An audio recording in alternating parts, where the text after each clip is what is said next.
critical to fight terrorism.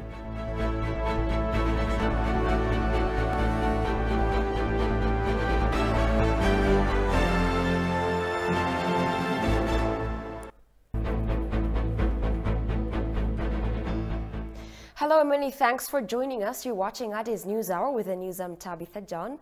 Do stay with us.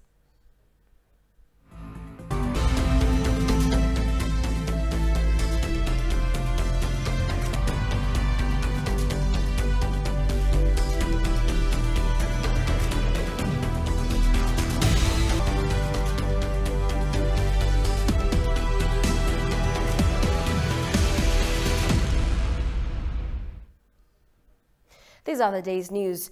The Ethiopian Investment Commission has signed with Chinese companies on 6 trade and investment agreements. Deputy PM and Foreign Minister Demeke Mekonnen said accord between Ethiopia and China redefines the long-standing multifaceted historical relations and diversified cooperation in various sectors. The 2022 Ethiopia-China Investment and Trade Cooperation Forum has happened in Addis Ababa today. Shagao Yamato has more. The 2022 Ethiopia-China Investment and Trade Cooperation Forum aimed at promoting Ethiopia's homegrown economic reform and deepening China-Ethiopia comprehensive strategic and cooperative partnership has happened in Ethiopia. Programs of China-Africa cooperation have so far been announced by Chinese President Xi Jinping at the 8th Ministerial Conference of the Forum on China-Africa Cooperation. Deputy Prime Minister and Foreign Minister Demeke Mekonnen said accord between Ethiopia and China are keen to redefine the long-standing multifaceted historical relations and diversified cooperation in various sectors. We are delighted to witness the signing of this agreement that redefines the nature of our cooperation and adds new impetus to our multifaceted historical relationships. The Comprehensive Strategic Cooperative Partnership Agreement in 2017 during the historic Belt and Road Forum in Beijing inspired us to diversify our partnership and cooperation in various sectors. As you all know, Ethiopia has set out a clear vision for development that focuses on sustainable industrialization. We have also deployed policy instruments to attract foreign direct investments and position our country as a lead manufacturing hub. Chinese ambassador to Ethiopia, Jia Zhuan, the trade and investment agreement increases the bilateral relations between the two countries. Today, we are holding this grand event of Ethiopia-China Investment and Trade Cooperation Forum. The theme of today's event, investment and trade cooperation between China and Ethiopia, is highly timely and relevant. Recent years have seen closer bilateral relations between China and Ethiopia, with both sides offering solid support to each other on different occasions, and achieving fruitful cooperation results in a wide range of sectors. In particular, trade and investment cooperation has served as a solid foundation for the long-standing friendship between the two countries. Engineer Lelis Seneme, Ethiopian Investment Commissioner, lauded the Chinese government for being Ethiopia's government consistent supporter in formulating policies to eliminate poverty, adding that China has been investing in Ethiopia in various sectors. China is not only a reliable development partner and a consistent supporter of Ethiopia's development efforts, but also a role model and exemplary on how to formulate and implement development policies and eliminate poverty through inclusive and sustainable development. The growing Chinese investment in Ethiopia and the consistent of generous development support that China provides through various channels, including the Belt and Road initiatives. Over the years, China has emerged as the largest trading partner and foreign investors in Ethiopia. China's investment in Ethiopia spans across many areas, ranging from agriculture to manufacturing, mining, service, construction, infrastructure, pharmaceutical industry, and digital technology. 6 agreements on investment cooperation were signed by Lelisi Eneme, Lu Dianun, and Yang Yang, which will serve as a new cooperation mechanism to promote investment in Ethiopia. Haramaya University has established today a public diplomacy center, becoming the 6th higher education institute in the country to form such a center. Attending the launching ceremony, His Excellency Ambassador Dina Mufti stressed that higher education institutions in Ethiopia should play a critical role in supporting the country's diplomatic activities. The higher education institutions could boost Ethiopia's diplomacy with inputs, being cognizant of the current situation in the country and the national interests, he added. Appreciating the academic community for its critical role in shaping Ethiopian youth, Ambassador Dina expressed confidence to see quality research outputs befitting the challenges of Ethiopia's diplomacy. The universities of Walaita Sodo, Bonga, Hawassa, Arba Minch, and Gondar have already established similar public diplomacy centers to augment Ethiopia's diplomacy with research and various academic activities.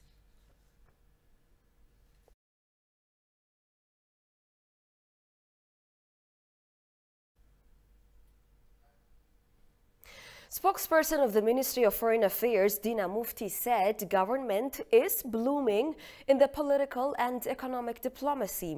Briefing journalists here today, Dina underscored that Ethiopia's current diplomatic effort eventuated the release of thousands of Ethiopian detainees from different countries. Alula Teklamariam has more on this. In his bi-weekly report, spokesperson of the Ministry of Foreign Affairs Dina Mufti said the country has seen remarkable achievement in both political and economic diplomacy over the past week. He highlighted the ministry's meeting with various diplomats, citing its importance to strengthen ties with their respected institutions. Ethiopia's Europa Hibret the Foreign Affairs Minister met with the EU delegation head and discussed various issues. The Ethiopian side briefed the diplomat on ways of facilitating humanitarian support to war-torn areas, expressing government's commitment to restore peace across the nation.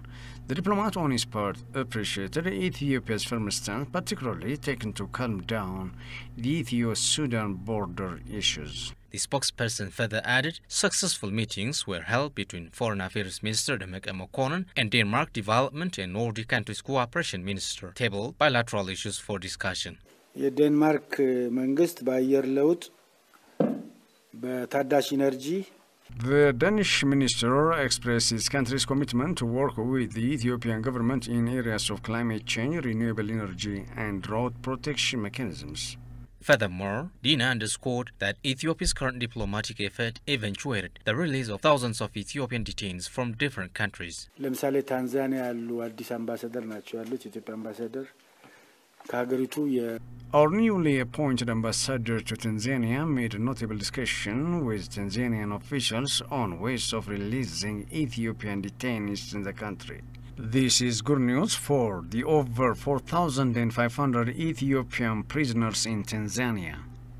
4500 የሚሆኑ የኢትዮጵያ ዜጎች በታንዛኒያ ውስጥ እስር ላይ ያሉትን Meanwhile, the spokesperson articulated representative of the World Food Programme country director's pledge to help reach out millions of Ethiopian citizens in need.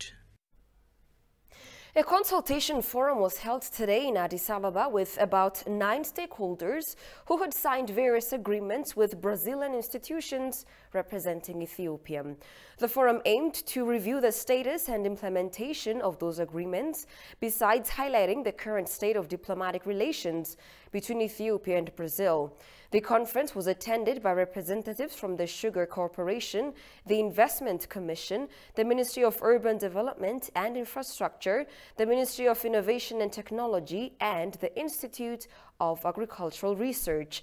The forum also covered Brazil-Africa ties, economic cooperation between Ethiopia and Brazil, and the implementation of bilateral agreements on trade and investment, agriculture, education, science and innovation technology, air transport and maritime services, as well as other topics.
Welcome back. You're watching Addis News Hour. The national dialogue is hoped to lead towards resolving Ethiopia's political problems and ending the ongoing conflicts in parts of the country.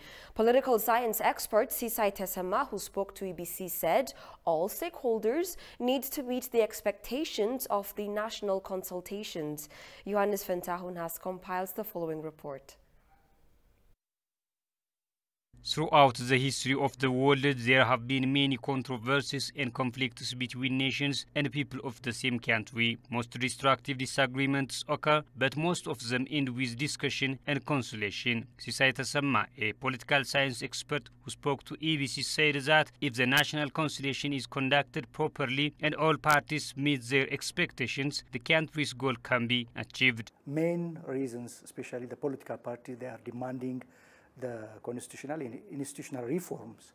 So as per these things, all stakeholders should be involved there. So all stakeholders or interested groups to be involved on the national dialogue has to be there. So as the name indicated, that all-inclusive national dialogue is very crucial for Ethiopia for such type of time. So when we are going to on the implementation phases, we should have to bound on time, scope, management, and the quality of, or the quality of the process by itself. I think it should be trustful for everybody's. As can be seen from the proclamation, the National Commission has no mandate to negotiate, reconcile or set an agenda for the ceasefire among the warring parties. Conversely, research shows that in many countries, comprehensive peace and ceasefire arguments led to the initiation of national dialogues. Regarding this, the expert has said the following. The National Dialogue Commission is not mandated for the ceasefire issues. So it is on the inception time or the preparation time for the dialogue by itself. So those bodies should be seated for the discussion, for the dialogue by itself. If they are not willing for the dialogue, it is impossible, to sit on the table and to discuss on these issues. So my suggestion is that they should have to be, before beginning the war, they should have to commit or submit themselves for the national dialogue. They should have to prepare themselves. The expert also said all stakeholders should play their part for the success of the national conciliation, and the conciliation should involve every citizen of the country.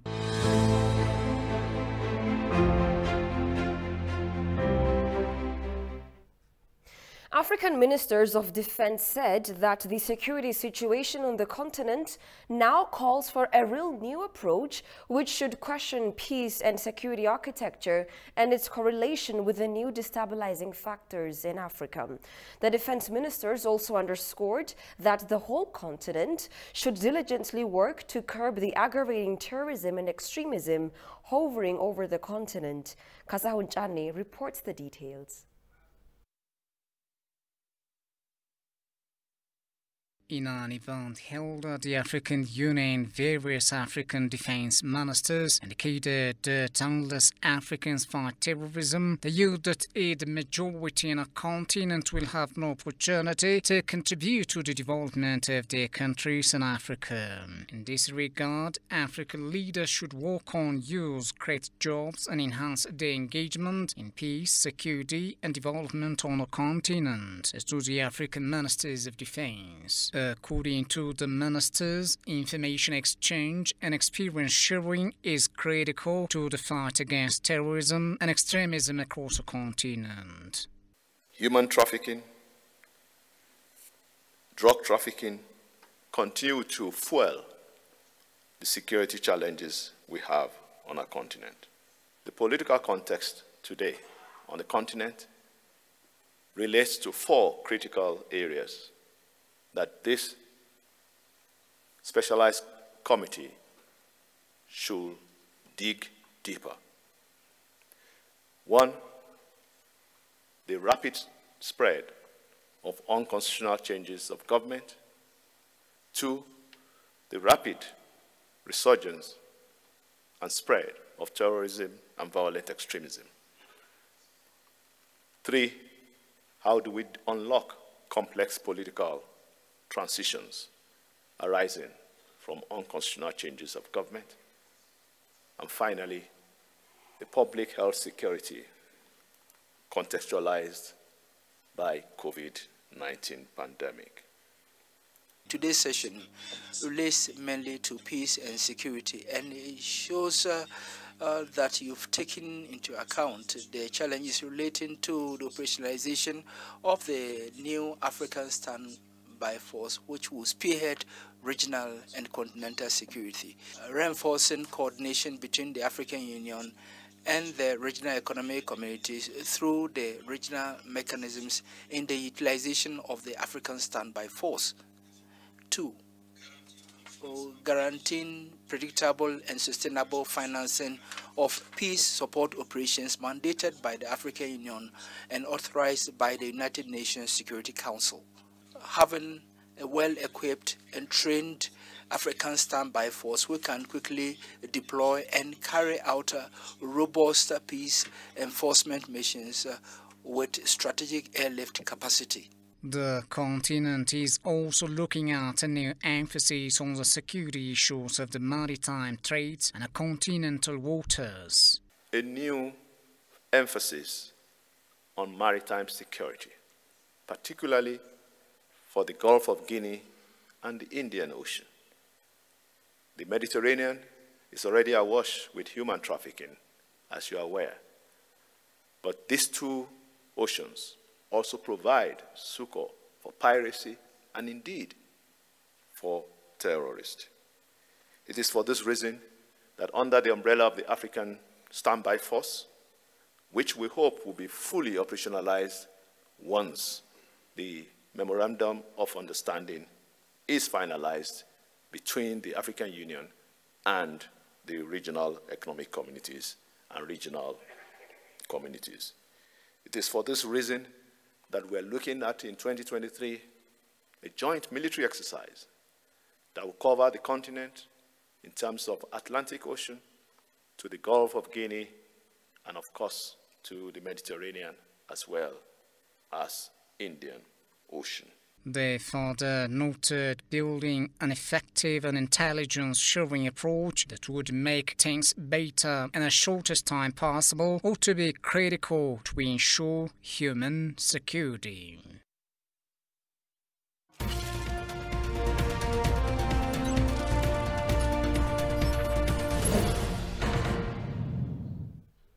In business news, the Ethiopian coffee export hit a record-breaking $1 billion following multifaceted efforts made by government and stakeholders to penetrate the international market. The record-breaking revenue has been earned from export of close to 300,000 tons of coffee to the international market. The Agriculture Minister, Umar Hussein, has congratulated Ethiopians for the great achievements gained in the coffee export sector. The minister added that coffee has continued to be the major export item of Ethiopia, citing China as the leading destination for the market.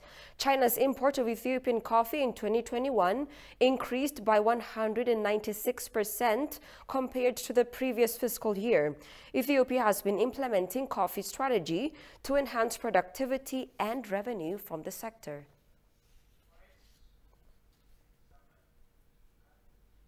And now take a look at the latest foreign exchange rates.